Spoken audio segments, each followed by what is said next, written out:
नमस्कार, मैं हूं आपके साथ मयंक। आज 2 अप्रैल है और मैं सीधा मुद्दे पर आना चाहूंगा। रूस का बड़ा बयान आया है हॉर्मूज को लेकर और रूस का बड़ा बयान आया है डोनाल्ड ट्रंप ने जो 19 मिनट की स्पीच दी और राष्ट्र को जो संबोधित किया उसको लेकर रूस ने अब बड़ी प्रतिक्रिया दी है। और जानते हैं रूस ने क्या कहा है? रूस ने यह कहा है कि हॉर्मूज, पूरा हॉर्मूज ईरान का था, ईरान का है, ईरान का रहेगा और हॉर्मूज पर ईरान का कंट्रोल है और हमेशा रहेगा। यह सीधा जवाब दिया है, पुतिन की तरफ से जवाब आया है डोनाल्ड ट्रंप को। और डोनाल्ड ट्रंप को यह बता दिया गया है, देखिए दूसरे शब्दों में कहें तो रूस ने सीधी सीधी वार्निंग दे दी है डोनाल्ड ट्रंप को कि अगर आप कोई ग्राउंड ऑपरेशन का कोई ख्याली पुलाव पका रहे हैं तो उसको दिमाग से निकाल दीजिए, क्योंकि अगर इस तरह का कोई ऑपरेशन आपने शुरू किया तो इस बार रूस पूरी मजबूती से खड़ा हुआ है। देखिए आज अगर हम बात करें, डोनाल्ड ट्रंप ने जो राष्ट्र के नाम संदेश दिया और उसमें 19 मिनट उन्होंने बात कही। गौर करने वाली बात ये थी, मैं देख रहा था उसको, कि जब डोनाल्ड ट्रंप भाषण दे रहे थे और वो बड़े बड़े दावे कर रहे थे कि ईरान की मिसाइल ख़त्म हो गई है और ईरान में ये तबाही हो गई है और वो तबाही हो गई है, उस 19 मिनट के दौरान इजराइल पर दनादन मिसाइल्स गिर रही थी, इराक में लगातार ड्रोन गिर रहे थे और यहाँ तक कि सऊदी के बेस पर भी ड्रोन अटैक हो रहा था। ये सब कुछ हो रहा था जब डोनाल्ड ट्रंप अपना संदेश दे रहे थे और ये दावे कर रहे थे, वो गिना रहे थे कि ये 1 महीने की जंग में हमने ईरान को कितना नुकसान पहुंचा दिया और ईरान की मिसाइल्स खत्म हो गई हैं और ईरान का न्यूक्लियर प्रोग्राम खत्म हो गया। इस तरह के वो दावे कर रहे थे और उसी दौरान ईरान ने जो है वो मिसाइल्स की बरसात कर दी। देखिए आज का जो भाषण था डोनाल्ड ट्रंप का, 19 मिनट की जो स्पीच थी, मैंने आज के पहले किसी भी अमेरिका के राष्ट्रपति की इतनी कमजोर स्पीच मैंने आज तक नहीं सुनी। आप देखिए गौर से, अगर आप समझने की कोशिश करें, जितने अहम मुद्दे थे, क्या ईरान पर ग्राउंड ऑपरेशन होगा, डोनाल्ड ट्रंप के पास कोई जवाब नहीं है। हॉर्मूज कैसे खुलेगा, डोनाल्ड ट्रंप के पास कोई जवाब नहीं है। ईरान की युद्ध का आगे क्या होगा, डोनाल्ड ट्रंप के पास इसका कोई जवाब नहीं। जो अहम मुद्दे थे, जो पूरी दुनिया उनसे जानना चाहती थी, पूरी दुनिया की नजरें इस पर टिकी हुई थी कि डोनाल्ड ट्रंप आज क्या कह रहे हैं, क्या कहने वाले, वो क्या घोषणा करने वाले हैं ईरान पे, लेकिन उनके पास किसी बात का कोई जवाब नहीं था। और उन्होंने कहा कि जंग जो है वो चलती रहेगी, तो ईरान पहले से ही कह रहा है कि जंग चलती रहेगी। ईरान की सेना ने तो पहले ही कह रखा है कि ये जंग रुकेगी नहीं। तो अब डोनाल्ड ट्रंप कहे ना कहे, उससे क्या फर्क पड़ता है। लेकिन एक बड़ी इंटरेस्टिंग बात है, आप देखें कल तक जो डोनाल्ड ट्रंप के बयान आ रहे थे, वो बयानों का नेचर क्या था? वो ये कह रहे थे कि अब जंग ज्यादा दिन नहीं चलेगी। ये कल के बयान बता रहा हूं मैं आपको।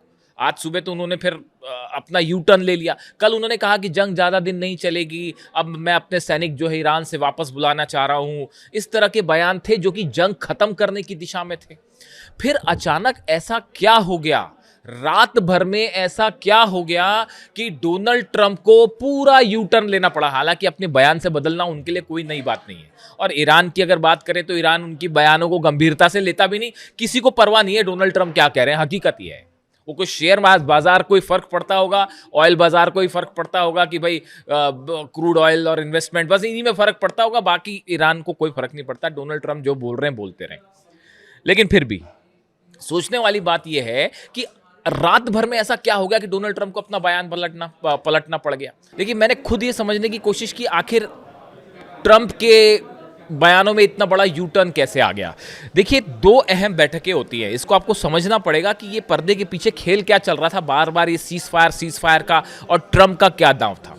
देखिए पर्दे के पीछे से जो खेल चल रहा था, वो खेल था कि किसी तरह से हॉर्मूज खुलवाया जाए। ईरान ने हॉर्मूज को वैसे ही पकड़ रखा है जैसे गर्दन पकड़ लेते हैं ना, बस वैसे ही पकड़ रखा है। तो अब पहला उद्देश्य ये था कि किसी तरह से हॉर्मूज खुलवाया जाए। अब इसके लिए क्या किया जाए, तो पहली एक बैठक होती है पाकिस्तान में। उस बैठक में कौन कौन शामिल था? उस बैठक में सऊदी अरब के रिप्रेजेंटेटिव शामिल थे, उसमें तुर्की के रिप्रेजेंटेटिव शामिल थे, मिस्र के शामिल थे, पाकिस्तान के शामिल थे। ये बैठक होती है संडे को, जो बीता रविवार गया उस दिन ये बैठक हुई। उसमें एक बड़ा मंथन हुआ कि भाई हॉर्मूज कैसे खुलवाया जाए, वो तो बड़ा मुश्किल हो जाएगा और लगातार दबाव आ रहा है इंटरनेशनल। डोनाल्ड ट्रंप के ऊपर जितने बड़े बिजनेसमैन हैं वो सब दबाव डाल रहे हैं कि ये तो नुकसान हो जा रहा है। उस बैठक में शायद ये प्लान तैयार हुआ था कि चाइना को किसी तरह से इस पूरे मामले में गारंटर बना दिया जाए।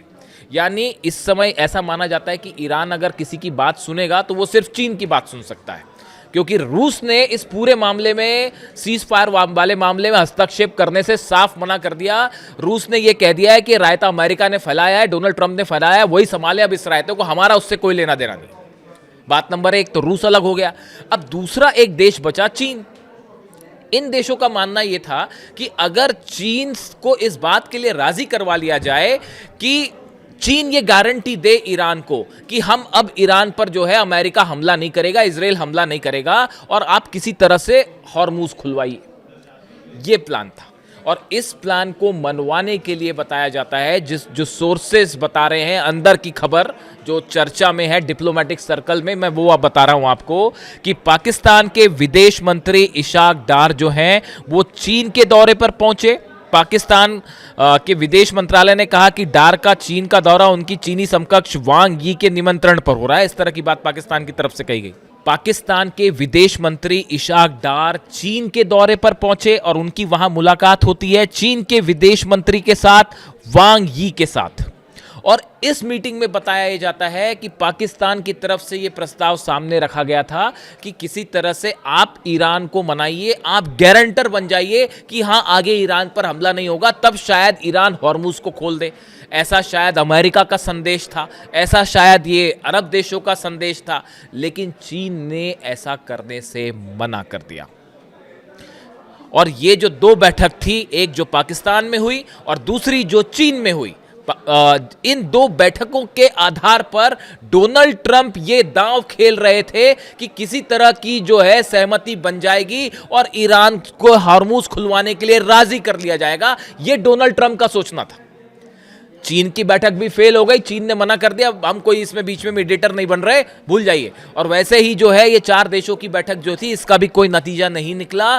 परिणाम ये हुआ कि जो सीज फायर की बात चल रही थी कि हम अपना जो है वो सेना वापस बुला लेंगे या जल्दी जंग खत्म होने वाली है, इन बयानों से आज के संदेश में डोनाल्ड ट्रंप को 360 डिग्री का यू टर्न लेना पड़ गया। यह है इनसाइड स्टोरी कि कैसे डोनाल्ड ट्रंप को अपना फैसला बदलना पड़ा, अपने बयान बदलने पड़ गए। पर्दे के पीछे जो खेल चल रहा था वो खेल ये था और वो फेल हो गया। अब आप देखिए दो बड़ी बातें। पहला, रूस इस मामले में किसी कीमत पर हस्तक्षेप नहीं करेगा, वो ईरान को नहीं रोकेगा, ये बात बिल्कुल साफ। इस समय रूस के ऑयल की सबसे ज्यादा मांग है पूरी दुनिया में। यानी अमेरिका ने यूक्रेन जंग के दौरान जितने सैंक्शंस लगे रूस के ऊपर, उसके ऑयल को रोकने की कोशिश की गई। वेनेजुएला पर हमला करके ऑयल जो है रूस का जो बिजनेस चल रहा था उसको रोकने की कोशिश की गई। उसकी सबकी वसूली करने का यह सही समय है रूस के लिए। रूस कतई नहीं चाहेगा कि यह जंग रुके, बात नंबर एक। बात नंबर दो, चीन का सवाल है। देखिए, हॉर्मूज तो चीन के लिए वैसे ही खुला हुआ है। ईरान जो है वो तेल अपना, चीन पहले सप्लाई करता था ईरान चीन को तेल, तो अमेरिका आपत्तियां जता रहा था, हमले हो रहे थे उन जहाज़ों के ऊपर। ये कहा जा रहा था कि सैंक्शंस लगे हुए हैं चीन कैसे तेल बुला रहा है ईरान से, इस तरह की बातें हो रही थी। अब तो डंके की चोट पर ईरान जो है वो ईरान से तेल खरीदेगा, चीन जो है वो ईरान से तेल खरीदेगा, और ना अमेरिका कुछ कर सकता ना दुनिया कुछ कर सकती। तो चीन क्यों चाहेगा कि ये जंग रुके? बात नंबर दो, वो क्यों मीडिएटर बने? तीसरी बड़ी बात, इस जंग में, एक महीने की जंग में ईरान ने यह साबित कर दिया है कि अमेरिका को कैसे झुकाया जाता है, अमेरिका के राष्ट्रपति को कैसे झुकाया जाता है।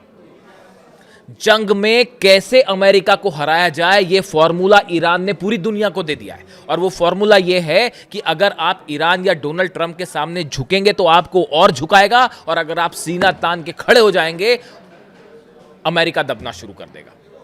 ये फॉर्मूला ईरान ने पकड़ा दिया है। और हकीकत ये है, देखिए, जंग रुकना रुकाना तो दूर की बात है, लगातार हमले हो रहे हैं इजराइल पर। पिछले 5 घंटे की बात कर रहा हूं मैं, आज 2 अप्रैल है, दोपहर के समय ये वीडियो मैं बना रहा हूं। पिछले 5 घंटे में दनादन हमले हुए हैं पूरे इजराइल के ऊपर।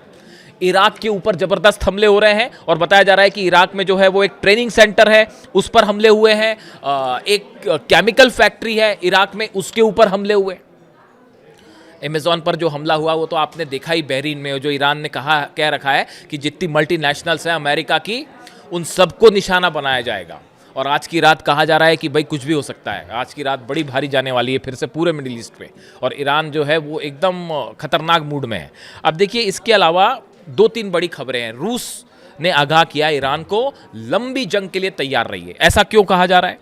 A-10 प्लेन्स जो हैं अमेरिका के वो मिडिल ईस्ट पहुंच रहे हैं। ये A-10 टैंक A-10 जो प्लेन होते हैं ये ग्राउंड ऑपरेशन में इस्तेमाल किए जाते हैं। थंडरबोल्ट प्लेन्स हैं वो ब्रिटेन पहुंच गए हैं अमेरिका के, और वहां से मिडिल ईस्ट आएंगे। आप देखिए जॉर्ज डब्ल्यू बुश जो एयरक्राफ्ट करियर है वो भी मिडिल ईस्ट की तरफ पहुंच रहा है। ट्रिपोली पहले से पहुंच गया है। इतने सारे हथियार, करीब 50,000 सोल्जर्स अमेरिका के आसपास, अमेरिका ने ईरान के आसपास उतार दिए। ब्रिटेन भी अपने सोल्जर्स भेज रहा है, भले ब्रिटेन की तरफ से कोई भी बयान आए लेकिन सोल्जर भेजना चालू है। तो ये जब ये जमावड़ा अमेरिका बढ़ा रहा था तभी हर एक्सपर्ट ये जानता था कि ये जंग नहीं रुकने वाली।